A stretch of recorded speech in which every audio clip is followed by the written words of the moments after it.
Détermination de la vitesse de la lumière, le calcul à 340 ans.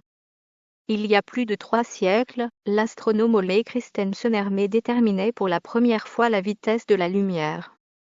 Retour sur cette découverte mise à l'honneur par Google ce 7 décembre.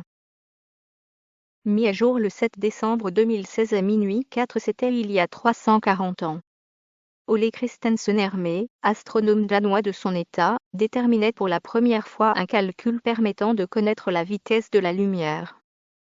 Entré à l'Observatoire de Paris en 1671, c'est en étudiant en 1676 le cycle des éclipses de l'un des 4 satellites de Jupiter, prénommé Hello, qu'Ole Christensen Hermé parvient à établir une première estimation de la vitesse de la lumière, confirmant par la même occasion les spéculations du grec Empédocle, vers 490 à 430 avenue JC, de l'arabo-musulman El-Rezhen, 965 à 1039, du britannique Roger Bacon, vers 1220 à 1294, ou encore de l'italien Galilée, 1564 à 1642, tout passé avant lui. Le constat.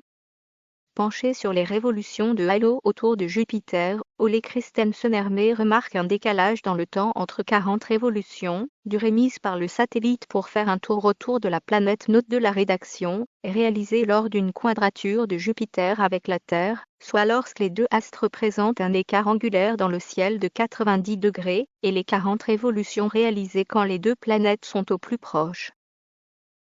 Ole Christensen Hermé conclut alors que la lumière de Jupiter met plus de temps à parvenir à la Terre en fonction de son éloignement de la planète bleue. Il évoque alors une différence de 22 minutes.